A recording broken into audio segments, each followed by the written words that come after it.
analógicas a las ecuaciones diferenciales ordinarias, es caso escalar. Entonces, vamos a considerar el siguiente problema de valores iniciales de primer orden. Lo escribimos de esta manera, en forma genérica, donde tenemos esta condición inicial y la prima implica el operador diferencial. Bueno, esta ecuación representa que para cada punto n de coordenadas ti en el plano ti, la ecuación determina un valor de la tangente a la curva integral, es decir, la curva que es solución, la curva I de t, que es solución que pasa por ese punto m. Y esta información es muy útil porque ese campo de direcciones, justamente al ser tangente a la curva integral, nos permite de alguna manera anticipar el carácter de la solución. Ven, acá por ejemplo tenemos para I' igual a I, que esto es elemental, es de variables separables, las soluciones son estas dos exponenciales, por ejemplo una negativa y la otra positiva. Ven cómo se alinea con el flujo o el campo de direcciones. Acá les escribí un pequeño script, cómo usamos eso, que es lo que habíamos visto en la primera unidad. Usamos la rutina Quiver de Octave. Primero definimos el mesh grid, el plano, es decir, hacemos una grilla, y después usamos Quiver. Bueno, acá lo pueden estudiar, y eso en función justamente del ejemplito que vimos, y eso es muy útil. Acá les doy otro ejemplo. El primer caso esta ecuación se le llama autónoma porque la variable independiente no aparece, y esta es una ecuación no autónoma porque aparece t en forma explícita. Tenemos la solución exacta, y ustedes ven, bueno, acá también les escribí, le apilé un poquito el script, los comandos de Octave, pero ustedes ven otra vez como el campo de direcciones nos define la curva integral, nos anticipa el carácter de la solución. Es algo muy, muy útil para hacer, es una forma para hacer. Bueno, entonces, ¿por qué estamos siempre interesados en la solución numérica? Porque aún en aquellos casos que dispongamos de la solución exacta, se puede dar la situación de que es muy, muy complicada de analizar, ¿no? Tenemos que hacer cuadratura, y hay otras veces que directamente no la podemos obtener en forma exacta, entonces tenemos que caer en lo numérico. Entonces vamos a tener este problemita de valor inicial, una ecuación de primer orden, y la idea es llevar la solución, el valor inicial, a un nuevo estado. Es decir, vamos a avanzar la solución de T0 a T0 más delta T o más H. Con lo cual trasladamos el valor inicial en I sub 0, en T sub 0, a T sub 0 más H.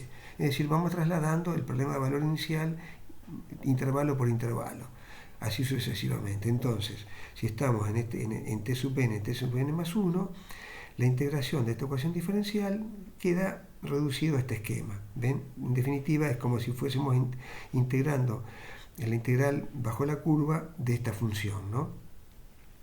Entonces, los esquemas que podemos plantear, los más conocidos, que son el método de un paso, son estos.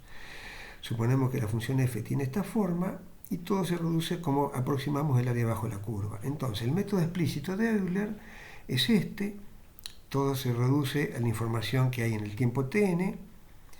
El método implícito, ven, queda este esquema. El método implícito de Euler todo se reduce el área bajo la curva a lo que hay en t sub n más 1. El método de la regla trapecial, por el contrario, era todo lo que hay en el t sub n y en t sub n más 1, mientras que el método del punto medio es esto, ¿no? Entonces, como ven, tenemos estos cuatro esquemas, que son los más conocidos. En realidad se dan por cuestiones didácticas. El explícito de Euler, bueno, el implícito de Euler es muy popular por otras razones que los métodos Stiff o los métodos rígidos. Entonces vamos a ver un pequeño script de cómo implementaríamos el método explícito de Euler. Ustedes ven acá, sería el primer caso que vimos acá, esta ecuación, I' igual a I. Definimos una función autónoma, y refuerzo siempre la idea de que la variable z es una variable, un dummy, una variable ficticia. H es el paso, vamos a hacer 20 pasos de tiempo. La condición inicial, el t inicial es 0, entonces vamos de 1 a 19, porque siempre vamos, ven, y n más 1, entonces el último n va a ser 20. Ven, este es el esquema explícito de Euler, queremos implementar eso. Entonces ven que es muy sencillo implementarlo, prácticamente es una copia de lo que escribimos ahí en forma matemática. Entonces lo que obtenemos en azul es la solución exacta y lo que tenemos acá abajo es la aproximada. Ven, la divergencia cada vez es mayor, pero es un método de primer orden, ya después vamos a ver el error. Por el contrario, el método implícito de Euler tiene algunos problemitas. Si la ecuación es lineal, no va a haber problema para explicitar el algoritmo, pero si la ecuación es no lineal, estamos en problema. ¿Por qué? Porque todo se reduce a encontrar una raíz. Ven, I sub n más 1 aparece en ambos lados y muchas veces no podemos explicitar esto. Entonces prácticamente es resolver lo que ya vimos en las unidades anteriores, resolver una raíz, encontrar la raíz de una ecuación. Entonces ahí podemos aplicar Newton, bisección, o si no, punto fijo. Esto es bastante caro desde el punto de vista computacional y esto es muy sencillo de implementar. Entonces punto fijo es, arrancamos con un Newton explícito, un Euler explícito, y después hacemos punto fijo, que es lo que está acá abajo, ¿ven? Y sub k, que el valor inicial es con Euler explícito, y después hacemos la iteración de punto fijo hasta que haya convergencia, con suerte. Acá tomamos este ejemplo, esta ecuación, y esta es la solución exacta, y lo vamos a trabajar en T01. Bueno, acá hacemos entonces el script, el algoritmo, la implementación computacional. Todo esto es la inicialización. Ven, acá tenemos la función autónoma. Esta es la ejercitación del intervalo, la inicialización de I.